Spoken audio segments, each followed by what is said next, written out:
I used to believe I understood odds. People think gambling is about thrill, risk, impulse. That's not it. What hooks you is certainty. The lie that the next hand is the one that fixes everything. And for a long time I was right. I had a system. I had control. I turned paychecks into piles. I paid off our mortgage in 3 years. I bought my wife a car she cried over. I took my daughters to Disney twice. I was the guy who made life happen. Then one night, one stupid night, I went out with Eric. Eric was that friend who made every bad idea sound like destiny. "Hot streak tonight, I can feel it," he said, slapping my back like we were already celebrating. We'd been drinking since lunch. I should have gone home before the first bet. But the thing about winning a lot is you start to think losing is impossible. 4 hours in, I was down a car payment. 6, I was down a year's salary. 8, I was betting my house. And the whole time, Eric just kept pouring shots, whispering, "We're one hand away. Just one." There's a sound a casino makes when you lose something you can't afford. Not out loud. Inside your skull. Like a door slamming shut behind you. I don't remember leaving the table. I remember waking up on the curb outside, dew on my face, phone buzzing with messages I didn't want to read. "Don't come home. Lawyer is calling you back. I can't believe you did this." The divorce went fast. My daughters cried and didn't understand. My wife didn't cry and understood perfectly. I wasn't even angry. I was numb, like someone else had piloted me into the crash and left me in the wreckage. 2 weeks later, I was sleeping in abandoned construction scaffolding behind a diner, living off free refills and saltines. I stopped answering phone calls. I stopped talking. I stopped thinking about tomorrow. When you lose everything, even guilt gets tired. So I took the Greyhound out. No destination. Just away. The bus smelled like engine oil and stranger's breath. Rain streaked sideways across the windows like the world was melting. Cities passed like smears of neon. I didn't sleep. I didn't eat. I didn't exist. Not really. When I stepped off the bus in a city I'd never seen before, I had nothing but a backpack with old casino vouchers and a hoodie that still smelled like cigarette smoke and whiskey. I walked until my legs shook, until I honestly considered laying down on a bench and letting the cold take me. That's when I met Father Aurelius. He was standing outside a church handing out paper cups of hot coffee to anyone who would take them. Except this wasn't a normal church, not by a long shot.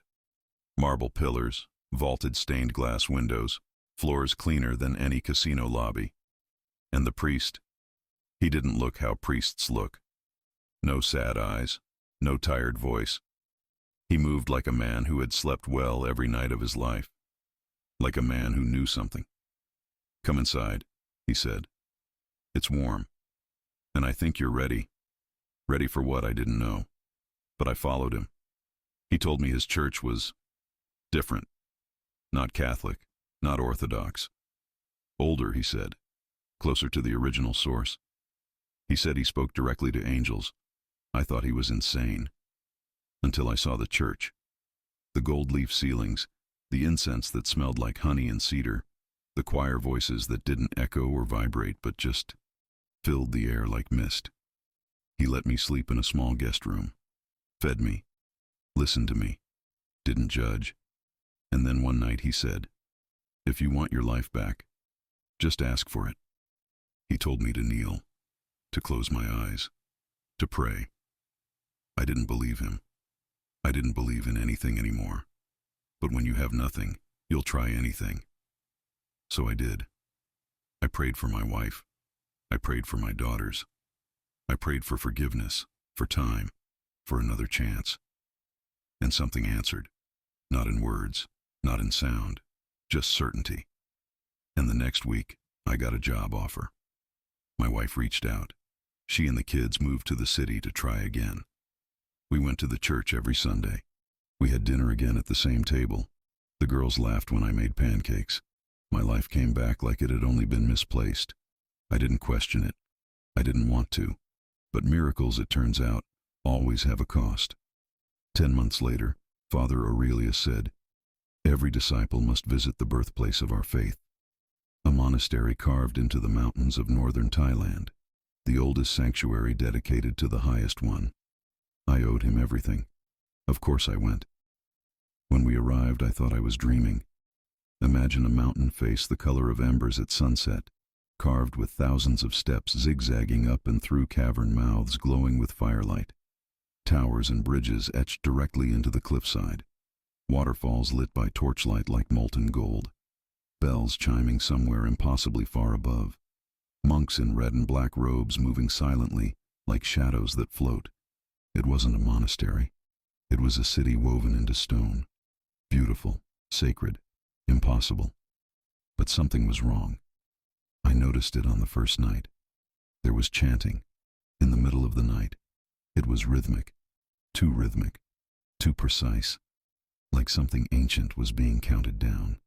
And the monks' eyes, they were empty, like rooms with the lights off. On the third night, Father Aurelius woke me. No smile, no warmth.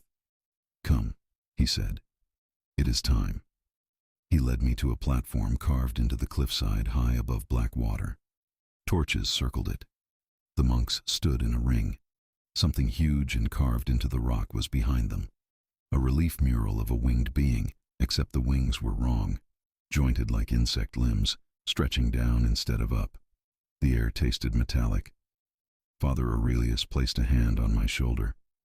"All gifts must be returned. Heaven is not a charity. The life you asked for is borrowed." My stomach dropped. "No," I whispered. He smiled, the same easy, confident smile he had the day he handed me coffee. "Yesterday, you were the beneficiary. Today, you are the sacrifice. The highest one requires continuity. You must submit, so your family may continue to believe. Such faith feeds him." The monks moved closer. I ran. I don't remember how. Only flashes. Stone steps. Burning lungs. Dark water below. A canoe tied to a hook. Leaping. Falling. Cold that felt like knives. Paddling until my arms gave out. When I woke, I was on a riverbank miles away. I stole clothes.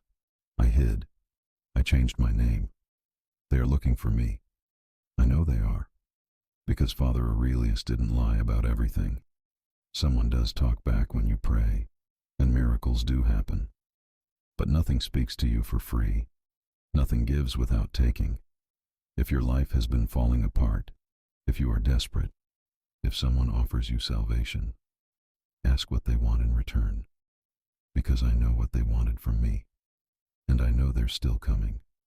And if you ever see a monastery carved into a mountain glowing with torchlight like a city of angels, turn around.